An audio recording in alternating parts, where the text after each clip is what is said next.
A Sony vem arrasando no mundo das animações, mas será que ela acertou de novo? Hey, bem-vindos ao canal! Eu sou a Log Curtis e hoje nós vamos falar de Vivo. A Jornada de Vivo é o novo filme da Sony Animation que estreou na Netflix. Esse filme já tinha chamado a minha atenção por ser animação, adoro, e por ter o envolvimento do Lin-Manuel Miranda, que, caso você não saiba, fez os musicais Hamilton in the Heights, fez as músicas de Moana e do próximo filme da Disney, Encanto. Ele também fez as músicas de Vivo e, além disso, ele dá a voz ao personagem principal, o macaquinho Vivo. Na verdade, ele é um Quincaju,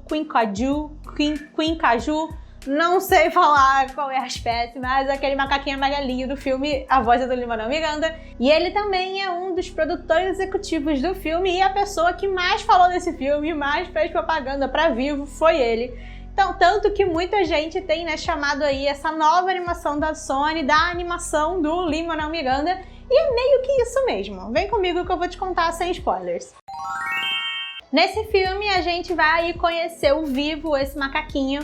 Ele mora em Cuba junto com o senhor, o Andrés, e eles ganham a vida cantando na praça, tocando música juntos. Até que o dono do Vivo, o Andrés, ele recebe uma carta de um antigo amor dele, que é uma cantora bem famosa nos Estados Unidos.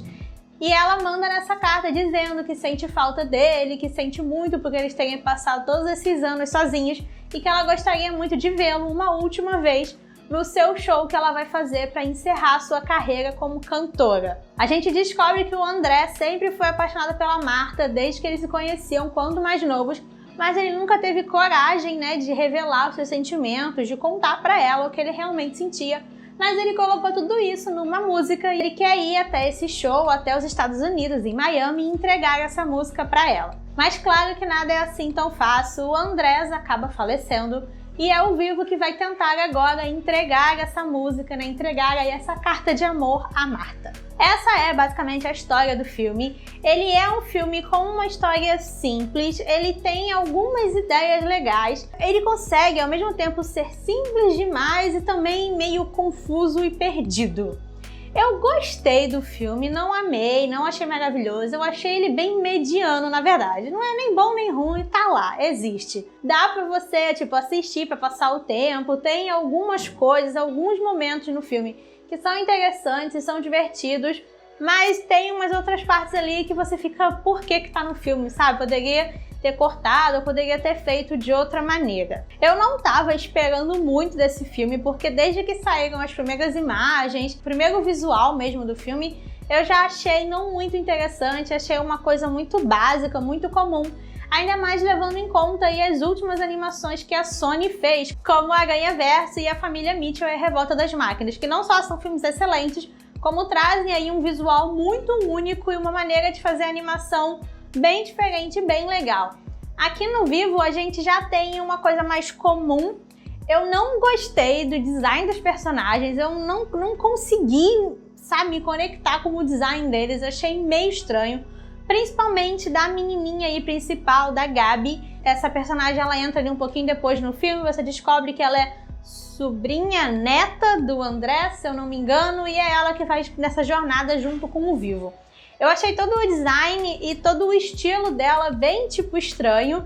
Eu entendo que realmente era pra ser assim, que é pra mostrar que a personagem ela é uma menina, que ela se sente diferente dos outros e ela quer mostrar que ela é diferente, que ela é criativa, que ela não se encaixa nos padrões ou no que as pessoas querem. Ela tem também ali alguns problemas familiares, porque ela perdeu o pai, então ela meio que tenta colocar tudo isso pra fora no jeito que ela se veste, no jeito que ela usa o cabelo. Eu entendo tudo isso, eu entendo de por que fizeram a personagem daquele jeito, principalmente falando de visual, Mas também achei meio que raso demais, achei uma maneira muito fácil de mostrar isso e acho que poderia ter sido mais bem trabalhado. E eu acho que, na verdade, esse aí é o grande problema do filme. Ele tem algumas ideias legais, ele tem alguns personagens interessantes, mas é tudo muito básico, nada é bem trabalhado. Principalmente se falando de personagem, eles são bem unidimensionais, eles têm um desejo, ou eles têm um sonho, ou eles têm um problema e é isso. você, sabe, não tem aquela ambiguidade, você não tem realmente um grande desenvolvimento dos personagens, eles meio que começam e terminam o filme do mesmo jeito. E se você já tá gostando de saber mais sobre Vivo, se inscreve no canal e ativa o sininho para não perder outros vídeos sobre animação. E você pode também fazer parte do Clube da Log, o nosso clube de membros aqui do canal. Tem todas as informações aqui embaixo na descrição do vídeo e você, além de me ajudar, ganha aí diversos benefícios exclusivos. Comparando com essa nova era, com esse novo momento que a Sony Animation vem vivendo, o Vivo acaba sendo um ponto baixo, acaba sendo um filme inferior aos outros, podemos dizer assim, tanto em questão de história, desenvolvimento de personagem, como também em questão visual, na questão da animação. A animação é bem feita, mas apesar dela ter um estilo próprio, ela ainda é muito comum e muito parecido aí com o que qualquer outro estúdio que faz um filme 3D poderia fazer, diferente do que a gente viu lá em Aranhaverso e Família Mitchell. Os planos de fundo, né, os cenários, eu achei muito mais bonitos e interessantes do que os personagens. Mas mostrando que a Sony tem aí um pouco mais de criatividade e tem um pouco mais de ousadia e também de vontade de misturar estilos de animação. Nesse filme, assim como nesses outros que eu comentei, além do 3D, né, principal, que a gente vê ali durante todo o filme, tem algumas passagens, tem alguns momentos em que a animação muda e vira uma coisa meio 2D, vira uma arte mais minimalista e ao mesmo tempo muito colorida e muito bonita. Eu curti muito esses momentos com esse estilo diferente e até gostaria que eles tivessem usado mais durante o filme ou que todo o filme fosse feito nesse estilo.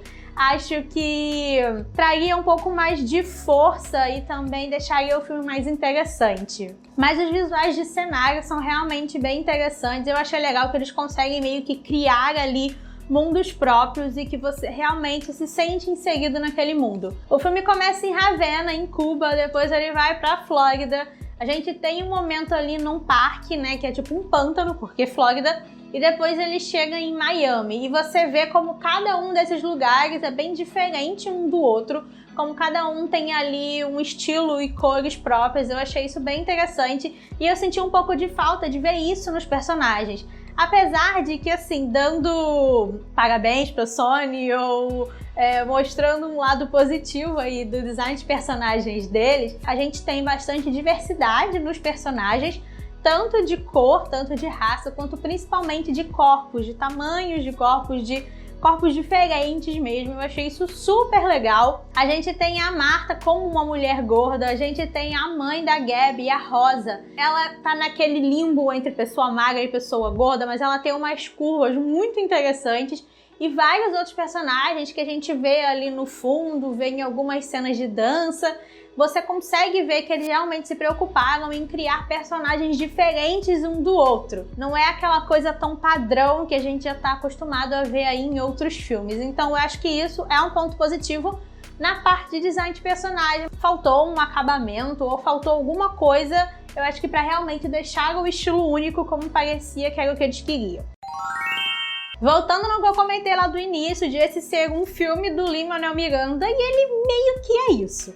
Desde o início da produção desse filme, que o Lin-Manuel tem feito aí entrevistas, tem falado sobre ele e contado como nesse filme, né, ele esteve presente durante todo o processo de criação do filme, como as músicas realmente fazem a história andar e as músicas estão muito ligadas com a história. Então ele com certeza trabalhou ali muito junto com o pessoal de roteiro, com o diretor, porque além da voz do personagem principal, como eu comentei, ele também é produtor executivo. Então tudo aí teve que meio que passar por ele. Você consegue perceber como que existe ali uma diferença entre a história e as músicas.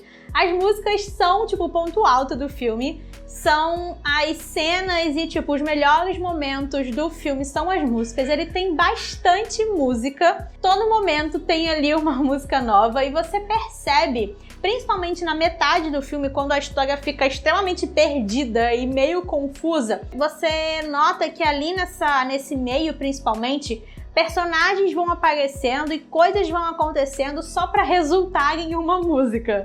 Dá pra gente ver como a música foi levada muito a sério nesse filme. E apesar de ter achado, sim, algumas músicas boas e principalmente bem catchy, elas ficam na sua cabeça. Eu terminei de assistir o filme e já tem uma música tocando aqui no fundo da minha cabeça que não para. Esse não é o melhor trabalho de composição do Lin-Manuel Miranda. Tem algumas músicas do filme que são bem legais, que são bem boas, mas tem outras que são repetitivas e até um pouco estranhas, principalmente uma música que essa personagem, a Gabi, canta. Eu achei aquela música extremamente estranha e até irritante, porque a personagem em si é meio chata. Ela é meio irritantezinha, então é aquilo que eu comentei. Ao mesmo tempo em que eu entendo porque ela é do jeito que ela é e por que eles fizeram a personagem desse jeito, eu acho que faltou mais desenvolvimento, faltou mais alguma coisa para fazer ela realmente ser uma personagem que você gosta e uma personagem que te cativa. Então tem muitas cenas dela, principalmente ceninhas que ela tá tentando fazer uma piada, tentando ser engraçada, e essa cena de música que são bem irritantes, então realmente não curti muito. Mas outras músicas, principalmente as músicas do Vivo, ele tem várias músicas no filme. O Lin-Manuel Miranda realmente quis transformar esse num filme dele, porque não só ele é o personagem principal, que tá ali durante todo o filme, falando o tempo todo, interagindo com todos os personagens, ele também é o que mais canta e o que mais tem músicas, e as músicas dele são as melhores do filme. E apesar da história simples, o filme ele tenta trazer algumas mensagens bem bonitinhas e bem fofas. Ele comenta, né, sobre amizade, sobre você encontrar o seu lugar no mundo, encontrar pessoas que vão te entender e te acolher. E ele fala muito também sobre demonstrar os nossos sentimentos, né, sobre falar o que a gente está sentindo, contar para as outras pessoas como a gente se sente, tanto em relação a elas quanto em relação a nós mesmos. Então, apesar da história meio fraca e simples, ele tem sim uma mensagem bonitinha. Eu acho que principalmente para crianças, para o público mais novo, eu acho que eles vão gostar desse filme, porque ele é bem colorido, ele é bem vibrante, ele tem bastante música, as músicas são animadas, tem um ritmo legal, tem um ritmo gostoso, e tem essa mensagem fofinha que ela é meio que repetida durante todo o filme, e acho que até gostar da história e dos personagens. Vivo é um filme mediano, principalmente quando a gente compara ele com outras animações da Sony e também com outras grandes animações que lançaram esse ano, como Raya, O Último Dragão, Luca e até a Família Mitchells. Ele fica meio apagado, ele fica abaixo dessas outras animações que a gente já conversou aqui no canal e que já fizeram tanto sucesso nesse ano de 2021, então eu acho que apesar de o Vivo parecer ter boas intenções e querer trazer uma história divertida, músicas dançantes, músicas legais, uma mensagem fofinha, ele se perde nele mesmo, na história que ele quer contar, ele consegue se perder apesar da história bem simples. Eu gostaria que Vivo tivesse sido melhor, porque a gente sabe que a Sony tem capacidade para fazer filmes muito bons, contar histórias super interessantes e com personagens ainda mais interessantes, mas infelizmente não foi isso que aconteceu com Vivo. Vamos aí esperar as próximas animações do estúdio para ver se eles voltam lá para cima com histórias incríveis ou se vão continuar aí nessa base meio mediana de Vivo. Se você não tá fazendo nada, vai pro Netflix e assiste o filme. Ele é gostosinho de assistir, ele tem só 1h30, então a história passa rápido, né? O momento ali de você assistindo o filme passa rápido. Como eu falei, ele tem bastante música, então ele não chega a ficar chato em momento nenhum, porque tem sempre uma música atrás da outra, tem sempre uma coreografia, um número musical, alguma coisa ali acontecendo para prender a sua atenção, mas não vai esperando uma grande história e nem personagens muito cativantes. E falando de música do Lin-Manuel Miranda, eu tô animada para Encanto da Disney, que vem aí no final desse ano, e também vai trazer músicas do compositor que parecem que também vão ser bem intrínsecas à história, então tô bem animada para Encanto, curiosa para ver o que vem aí. A gente já percebeu que o Lin-Manuel Miranda tá louco atrás do Oscar dele, só esse ano já saiu o filme de In the Heights, agora saiu o Vivo, vai sair ainda Encanto. Ele tá dirigindo um filme também, um musical chamado Tic Tic Boom, então o homem quer porque quer o Oscar, ele quer se tornar um EGOT. Vamos ver se os próximos trabalhos dele desse ano vão ser bons ao ponto dele ganhar esse prêmio. Me conta aqui embaixo se você já assistiu Vivo e o que você achou. Deixa um like e compartilha esse vídeo com seus amigos que também amam animação. Um beijo e até a próxima. Tchau!